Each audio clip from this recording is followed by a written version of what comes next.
সন্দেহভাজন পরিচয়বিহীন দুই পুরুষের ডিএনএ প্রোফাইলিং ঘিরে আটকে আছে সাংবাদিক সাগর রুনি হত্যার তদন্ত।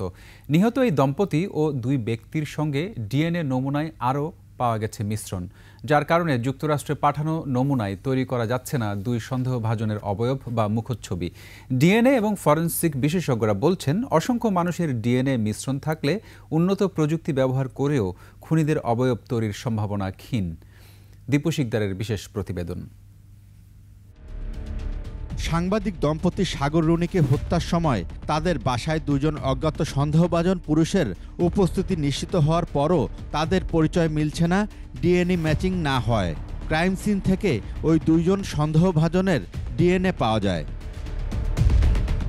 সাগর রুনির হত্যাকারীদের চিহ্নিত করতে যুক্তরাষ্ট্রের ইন্ডিপেন্ডেন্ট ফরেনসিক সার্ভিস আইএফএস-এর সহায়তা নিয়েছিল র্যাব। ওই ল্যাবেই সাগর রুনি হত্যায় জড়িতদের চিহ্নিত করতে ২৫ জনের ডিএনএ প্রোফাইল তৈরি করা হয়। কিন্তু হত্যাকাণ্ডের স্থল বা ক্রাইম সিন থেকে পাওয়া সন্দেহভাজন দুজনের ডিএনএ ওই ২৫ জনের কারোর সঙ্গেই মেলেনি। এরপর বাকি থাকা ওই দুইজনের ডিএনএ প্রোফাইল দিয়ে তাদের মুখচ্ছবি বা অবয়ব তৈরি করা, যা আধুনিক প্রযুক্তি দিয়ে সম্ভব। এই ডিএনএ অ্যানালাইসিস করে সেখান থেকে ছবি তৈরি করার এই পদ্ধতিটাকে বলে মলিকুলার ফটোফিটিং। প্রথমে ডিএনএটাকে অ্যানালাইসিস করে ডিএনএর যে জিনোম সেখানে সিকোয়েন্সিং করে আমরা ডাটা কালেক্ট করে থাকি, বা যারা এটার সাথে জড়িত তারা করেন।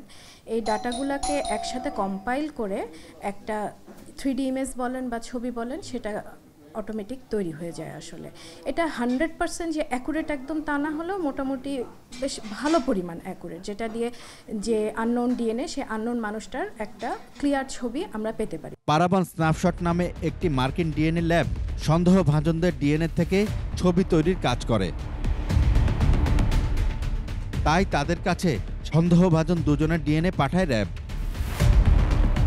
এর জন্য ২০১৯ সালের র্যাবের পক্ষ থেকে আইএফএসকে প্রয়োজনীয় অর্থ পরিশোধ করা হয়, কিন্তু তাদের ডিএনএতে সংমিশ্রণ থাকায় পূর্ণাঙ্গ অবয়ব তৈরি প্রায় অসম্ভব হয়ে পড়ে।